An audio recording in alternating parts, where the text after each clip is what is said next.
Assalamualaikum warahmatullahi wabarakatuh. Alhamdulillahirabbil alamin. Asyhadu an la ilaha illallah wa asyhadu anna Muhammadar Rasulullah. Raditu billahi rabba wa bil islami dina wa bi Muhammadin nabiyya wa rasula. Rabbi syrah li sadri wa yassir li amri wahlul 'uqdatam min lisani yafqahu qawli. Sangat berbahagia sekali bisa bertemu kembali dengan Anda semua di mana saja Anda berada. Kita akan melanjutkan kajian kita tentang penyiapan lahan atau land preparation untuk tanaman pakan. Apa yang dilakukan ya kalau dari awal? Yang pertama kita akan lakukan itu adalah pembukaan lahan, yaitu misalnya pembuatan jalan rintisan ya. Kalau misalnya masih banyak pohon, sudah barang tentu kita akan melakukan penebangan pohon atas atau ada vegetasi yang lama ya, kita harus melakukan penebangan. Nah, kita membuat jalur pohon pelindung misalnya. Untuk apa? Sebagai penyangga air, kemudian pelindung angin dan erosi ya. Fungsi yang lain adalah pelindung ternak sebagai peneduh misalnya kalau di padang pengembalan yang luas, dan juga bisa dimanfaatkan sebagai kandang tentunya. Nah, jalur di tepi sungai ya, kalau kita mempunyai lahan di tepi sungai ini menjadi saluran pengairan dan juga bisa digunakan sebagai penahan tanah dari erosi. Ini beberapa hal yang mungkin harus dipersiapkan. Nah, penebangan sendiri atau felling pohon ini dilakukan ya secara arif ya. Misalnya pengambilan pokok atau stumping, kemudian pengambilan akarnya, kemudian penumpukan biomasa, pembersihan lahan dan dibuatkan terasering, pagar dan lain-lain. Nah, ini juga mungkin banyak sisa-sisa yang tidak kita perlukan. Nah, cara pembakaran itu tidak disarankan karena di luar lahan produktif atau subur ya, sisa atau efek pembakaran itu pH menjadi kurang, memang meningkat, tetapi di satu sisi banyak bahan organik yang terbuang sia-sia atau tidak bisa dimanfaatkan. Nah, sisanya itu abu dan mineral ya. Sementara bahan organiknya, nitrogennya, sulfur semuanya itu akan hilang dengan proses pembakaran tersebut ya. Kalau memungkinkan tidak dibakar ya, cari cara lain yang mungkin lebih ramah lingkungan. Memang ya penggunaan bahan kimia, api dan ini ya sangat cepat prosesnya. Tetapi ya dari sisi pertimbangan lingkungan itu juga kurang bagus ya, dampak yang secara ke lingkungan ya, terutama yang ke lingkungan dan pengembangan untuk ke depan itu kurang bagus ya. Oke. Nah, ini pembukaan lahan ini tergantung lahan awalnya dari apa ya. Kalau hutan mungkin penanganannya sendiri. Bagaimana dengan kalau lahan itu bekas alang-alang, mungkin strateginya tersendiri. Kalau kebun tua, kemudian kalau misalnya kita sudah punya lahan, kita lakukan replanting itu juga harus mempunyai strategi tersendiri. Tidak bisa disamaratakan. Jadi sesuai dengan kondisi real awal lahan yang kita punya ya. Oke, kita lanjutkan. Misalnya hutan atau kebun tua dan replanting. Biasanya itu merupakan ekosistem yang sudah stabil dia ya. Terjadi proses sirkulasi pertumbuhan yang ada di ekosistem itu sudah stabil. Dimulai dari daun gugur misalnya menutupi tanah, dan ini bisa menahan pukulan hujan. Jadi kalau salah satu fungsi tanaman atau berbagai tumbuhan yang di atas lahan tanah itu salah satu fungsinya adalah untuk menahan pukulan hujan. Sementara akar tumbuhan tersebut atau tanaman itu bisa menahan tanah ya, supaya tidak terjadi erosi dan bisa menimbulkan masalah kalau terjadi erosi ini. Nah, di situ terdapat yang namanya bahan organik yang memang berfungsi sebagai humus. Humus ini menjadi nutrisi atau zat unsur hara diperlukan oleh pertumbuhan tanaman yang ada di atasnya. Nah, bahan organik ini kalau misalnya kita punya serasah itu bisa dimasukkan ke rora sehingga terjadi proses dekomposisi. Diharapkan ini menjadi sumbangan untuk unsur hara tanaman. Itu beberapa hal yang salah satu strategi bagaimana kita mengelola kalau misalnya kita punya lahan kebun tua dan kita akan melakukan replanting lagi. Nah, bagaimana kalau alang-alang? Alang-alang ini sebetulnya bisa terjadi ya kalau hutan digunduli atau ditebang. Nah, tanaman pioner yang selalu muncul kalau lahan tersebut tidak dipelihara, maka alang-alang inilah yang tumbuh ya, atau dikenal dengan Imprata cylindrica ya. Nah, kalau alang-alang tumbuh ini dia sangat survive, sangat masif. Nah, ada pertanyaan kadang-kadang, Pak, kenapa alang-alang kita tidak banyak gunakan untuk hijauan pakan? Nah, secara ini ya, secara kualitas alang-alang itu tinggi silika, tinggi lignin yang memang kecernaannya apabila diberikan kepada ternak itu sangat rendah, jadi kurang bermanfaat ya bagi pengembangan atau produktivitas ternak. Oleh karena itu tidak disarankan kita menanam alang-alang, dan dia tanaman pioner. Nah, biasanya kalau sudah ditumbuhi alang-alang itu tanah kurus ya. Alang-alang itu sanggup berkompetisi, dia punya daya alelopati dengan tanaman atau hijauan pakan ternak karena bagaimana dia mempunyai perakaran yang sangat dalam dan bisa menyebar kemana-mana ya. Nah, ini juga harus di manage demikian rupa supaya kita mempunyai kebun hijauan pakan ternak yang baik tentunya. Nah, pembukaan lahan hutan misalnya ya, kebun tua dan replanting ini bisa dengan cara manual, bisa dengan mekanis atau kombinasi mekanis manual ya. Alat-alat apa saja yang diperlukan? Bisa terdiri dari gergaji, bisa juga menggunakan kampak, parang, cangkul, bajak, garu, dan lain-lain. Sementara alat-alat mekanis yang lebih modern lagi, lebih modern tentunya ya, kita bisa menggunakan chainsaw untuk gergajinya itu, bisa menumbangkan menggunakan bulldozer, dan mengolah tanahnya bisa menggunakan traktor. Nah, ini semua tergantung pada kemampuan kita ya, dan menyesuaikan dengan lahan yang ada. Kalau misalnya lahannya terlalu curam ya susah juga kita menggunakan traktor atau bulldozer, nanti tergelincir, dia bisa jatuh dia ininya peralatan tersebut, dan untuk menaikkannya juga sudah susah. Nah, pembukaan lahan hutan, kebun tua, dan replanting secara manual. Bagaimana caranya? Misal ya, perlahan-lahan kita melakukan pembabatan semak dengan parang. Nah, ini biasanya dilakukan di daerah-daerah yang akses menuju ke dalam ke lahan itu sangat terbatas. Kemudian penambangan pohon bisa menggunakan gergaji dan kampak, dipilih pohon yang ekonomis dulu ya. Kemudian yang lain arah tebang pohon ya, harus memperhatikan topografinya sehingga memudahkan di dalam proses pengelolaan atau penyingkiran dari pohon-pohon yang ada ya.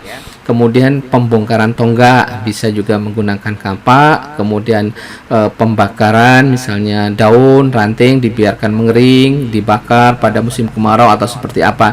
Ini kembali ya, memang kalau disarankan tidak dibakar ya, dikelola sedemikian rupa supaya bahan organiknya nanti terjadi proses dekomposer atau di ini ya, akan menjadi humus yang diperlukan ya.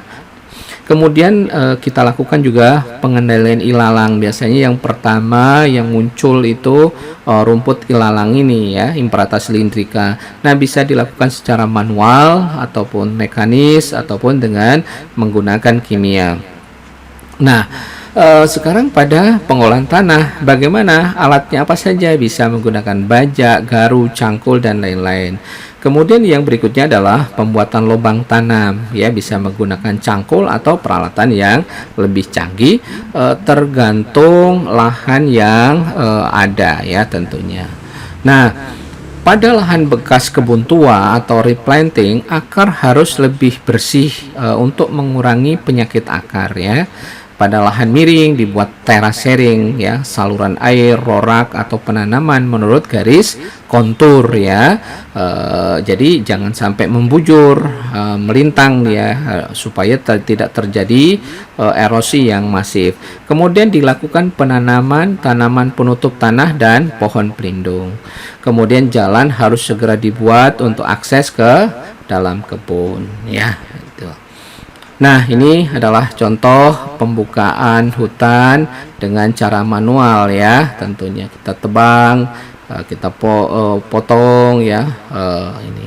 Kemudian pembukaan hutan dengan cara mekanis menggunakan peralatan ya yang cukup besar ya. Misalnya dengan pembuatan jalan rintisan dengan bulldozer dia. Kemudian penebangan pohon dengan chainsaw yang cukup besar, perobohan pohon, pengumpulan kayu dengan bulldozer, kemudian pemotongan, perencekan dengan chainsaw, kemudian merumpuk cabang dan ranting yang dipotong dengan traktor, pembakaran sisa pohon, dan pengolahan tanah bisa menggunakan traktor. Nah, ini arah penumbangan dan arah tumbang kayu yang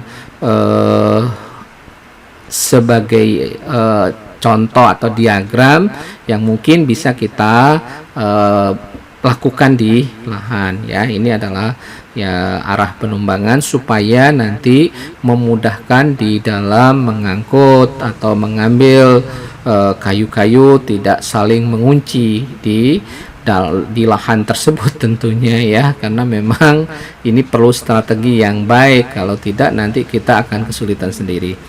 Nah, cabang dan ranting yang dipotong di rumput memanjang arah utara selatan.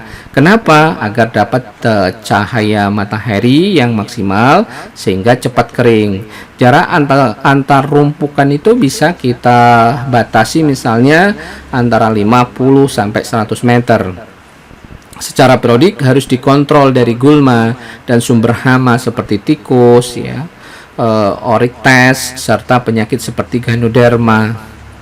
Nah, alat yang digunakan apa? Bisa menggunakan traktor ataupun dengan gergaji.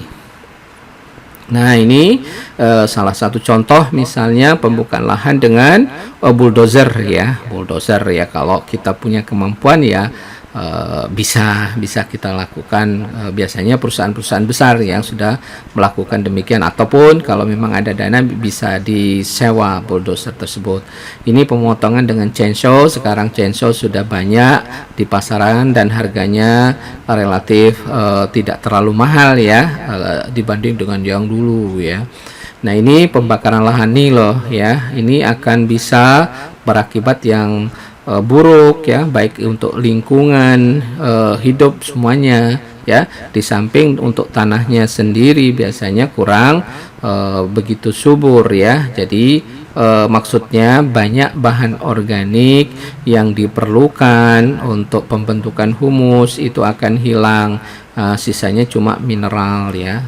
Bahkan yang diwaspadai terjadinya akumulasi logam berat dan terjadinya berbagai hal dampak negatif yang bisa muncul ya.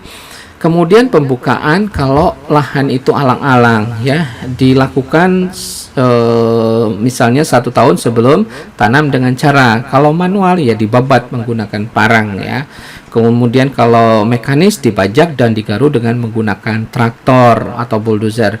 Perlu diingat bahwa perakaran alang-alang ini sangat dalam ya. Biasanya kalau tidak dilakukan secara baik ya, secara benar dia begitu dibabat itu langsung muncul lagi dengan cepat sekali. Nah, bisa juga digunakan bahan kimia disemprot dengan bahan kimia sistemik ya dengan konsentrasi misalnya 0,12%. Oke, manual alang-alang seperti ini ya tinggal ditebas saja ya, tapi ini perlu diwaspadai karena perakarannya sangat dalam. Biasanya tidak begitu lama dia sudah kembali lagi ya. Mekanis pada alang-alang misalnya menggunakan peralatan seperti ini ya, mungkin ya harus ada dana yang dikeluarkan untuk hal ini ya. Nah, ini persiapan lahan ya dengan berbagai macam peralatan dan teknis itu harus disiapkan dengan baik supaya dihasilkan yang optimal nantinya. Yang perlu diperhatikan kalau misalnya lahan kemiringannya di atas 10 derajat ya, ini harus kita lakukan konservasi. Misalnya kalau dengan mekanis kita membuat teras atau sengkedan, rorak atau lubang penampungan air hujan, kemudian saluran drainase, tanggul, cek dam ya. Kalau secara biologisnya bagaimana? Barisan tanaman nanti ditanam dengan vetiver grass ya, penutup tanah ataupun pohon pelindung yang lain ya. Bisa menggunakan misalnya leguminosa pohon, bisa gamal, angsana ataupun turi, bisa juga menggunakan ini ya, petai Cina dan lain-lain yang potensial nantinya bisa tidak hanya sebagai pelindung tetapi juga bisa meningkatkan kesuburan tanah. Itu yang kita harapkan. Nah, kenapa lahan dengan kemiringan di atas 10 derajat itu?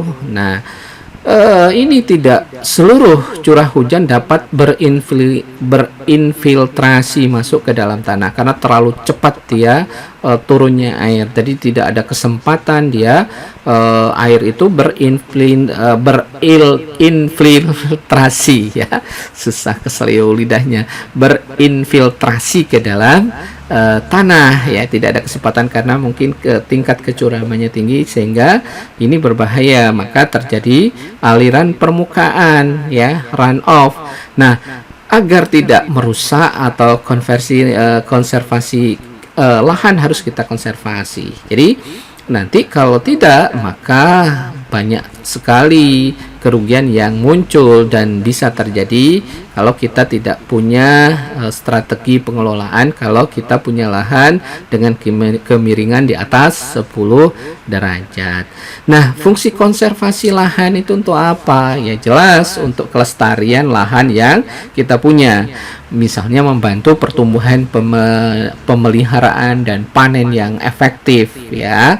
Kemudian meminimalkan erosi dan aliran permukaan.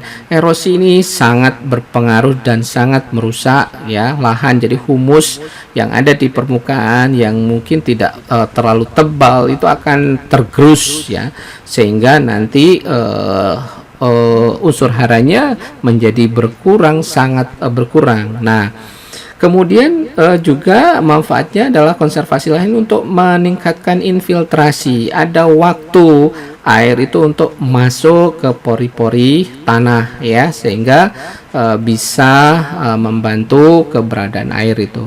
Kemudian menjaga dan mempertahankan kelembaban tanah. Kemudian mengupayakan agar tanaman memperoleh cahaya secara cukup. Itu beberapa hal fungsi konservasi lahan kalau kebetulan kita mempunyai lahan, dan tujuan yang paling ujung adalah bagaimana lahan kita itu benar-benar bertahan dengan kondisi yang baik subur, itu bisa tercapai. Jadi produktivitas akan pasti bisa dipertahankan dengan baik kalau kita melakukan hal tersebut ya. Jadi ini yang kita harapkan. Nah, ini proses infiltrasi ya. Jadi dia kalau misalnya ada air dengan permukaan yang datar, dia ada kesempatan untuk masuk ke dalam tanah sehingga meningkatkan cadangan air tanah. Nah, tetapi sebaliknya kalau misalnya kemiringannya tinggi, dia cepat sekali mengalir ke laut ya. Itu yang tidak kita harapkan. Ini memerlukan strategi yang baik. Nah, kalau misalnya kita lihat daur hidrologi ya, seperti ini ya. Kalau ini ya mulai dari terjadinya proses penguapan, nanti terjadinya titik kondensasi ya, evaporation ya, nanti terjadi kondensasi, terjadi proses hujan, kemudian dia masuk ke lahan, ke tanah, dia misalnya ada dam, kemudian kalau tanahnya tidak terlalu miring, terjadi proses infiltrasi, dia menghasilkan cadangan air tanah dan seterusnya ya, sampai kembali dia terjadi proses evaporasi kembali ya, penguapan. Nah, ini beberapa hal tentang daur hidrologi. Nah, kalau kita tanpa konservasi, lahan terjadi erosi seperti ini. Coba bayangkan ya, tanaman pohon saja sudah seperti ini ya, tinggal akarnya dia menggantung dia. Nah, ditunggu saja ini terjadi tumbang dan kerusakan. Ini tanahnya atau lahannya sudah tidak subur, rumput pun tidak tumbuh karena tidak menyediakan unsur hara yang cukup tentunya untuk pertumbuhan atau kebutuhan apalagi hijauan pakan ternak kita ya. Nah, ini akibat erosi. Erosi itu apa? Atau erosi adalah pengangkutan tanah ke tempat yang lebih rendah karena aliran air ya, kalau di daerah tropis ya. Erosi menghilangkan lapisan tanah atas yang subur ya, tersisa tanah lapisan bawah yang kurang subur sehingga berdampak pada hasil tanaman yang lebih rendah. Jadi ya sudah wajar dong kalau misalnya kebutuhan tanaman itu tidak terpenuhi, ya dia mau makan apa, dia mau produksi apa ya, nggak ada, sulit ya. Sama dengan orang yang misalnya makhluk hidup kelaparan, untuk hidup pokok saja tidak ada, bagaimana dia menghasilkan produktivitas atau produksi ya, tidak mungkin. Nah, ini yang harus diantisipasi supaya jangan sampai terjadi hal ini. Kemudian ujung-ujungnya yang terjadi bahaya yang lebih lanjut itu adalah bencana alam ya, misalnya banjir, tanah longsor dan lain-lain ya, yang biasa kita dengar, oh di sana terjadi banjir bandang dan lain-lain. Semuanya itu kalau kita memperlakukan alam itu tidak dengan baik, dengan arif ya, sudah barang tentu konservasi itu harus dilakukan dengan baik supaya kita lahan kita bisa dipertahankan ya dengan sedemikian rupa sehingga akan berdampak bagi kita ataupun bagi lingkungan di sekitarnya. Nah, terima kasih ya semuanya, tetap semangat, mudah-mudahan kita selalu diberikan kesehatan ya. Nasrun minallah fatun qarib. Wassalamualaikum warahmatullahi wabarakatuh.